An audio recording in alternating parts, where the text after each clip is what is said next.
Welcome back to the Taiken Ramen channel. Today we're going to create something really special, a bowl with all of the flavor of a classic miso ramen without any animal products. With a responsibly sourced egg, this is only vegetarian ramen, but without it, I'm proud to present a delicious and decadent vegan ramen. Please just don't tell Uncle Roger. What is vegan? Like, no animal products. No animal product. So you go your life just eat leaf. We will start with a root vegetable broth. Root vegetables bring nutty and earthy flavors to the table, which is perfect for a bowl of ramen that's trying to capture the richness of animal bones and fats. I used a whole artichoke, 3 inches of peeled ginger, and a whole head of garlic, and a handful of enoki mushrooms. I also added a cup of dried onion flakes, and a healthy handful of sage for aroma. Then I covered it all with water and brought to the stove to boil at high heat. After 4 hours, I strained it out and had a luscious golden stock, which even won Nitro's approval. Broth complete. Next up, we have our dashi. Normally dashi is based in water, but for today's ramen, I used oat milk to create a more creamy python broth.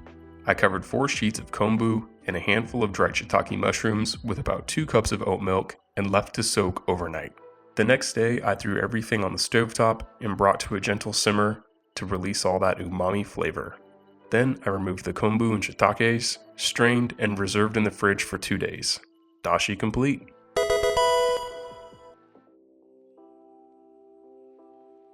For the tare, I'm actually using my old miso tare recipe, just preparing it slightly differently.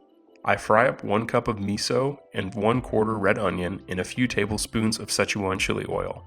Once the onions are soft, I crush in 5 cloves of garlic.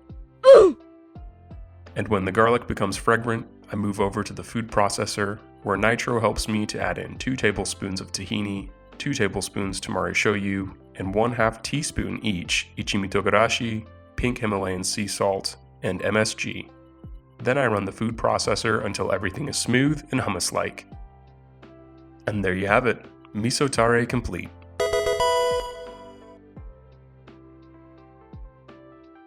For the noodles, I knew I wanted something that was high hydration, deeply colorful, and decently firm.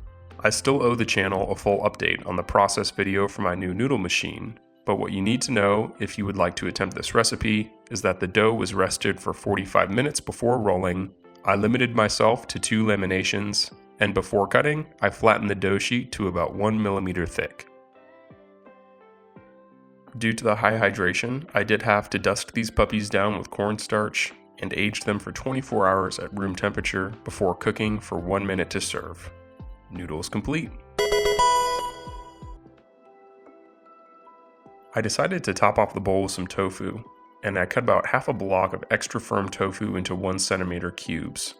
I also messed around with using slabs of tofu, and you can choose whichever aesthetic you like. I coated the tofu in cornstarch, and then got out my high-walled skillet and made an oil blend from sesame oil, Szechuan oil, and neutral canola oil. Once shimmering, I added the tofu bits and cooked until golden brown. That took about 5 to 10 minutes. Then I strained it all out, brought the bits back, and seasoned down with 1 tablespoon of hoisin sauce, 2 tablespoons tamari shoyu, and 1 tablespoon mirin. Tofu complete. When assembling this bowl, I used 1 tablespoon miso tare, 100 milliliters Oatmilk Dashi, and 400 milliliters of the vegetable broth. I whisked everything together and then added the noodles, along with cabbage and carrots, the fried tofu, some dragon fruit pieces, and Szechuan chili oil. A little nori is always a nice touch, and if you can find a responsibly sourced egg, you can convert this into a vegetarian bowl if you desire. For a completely meatless bowl, I was really chuffed at how rich and creamy everything turned out. Here are a few of the other bowls I designed. You can let me know in the comments which is your favorite.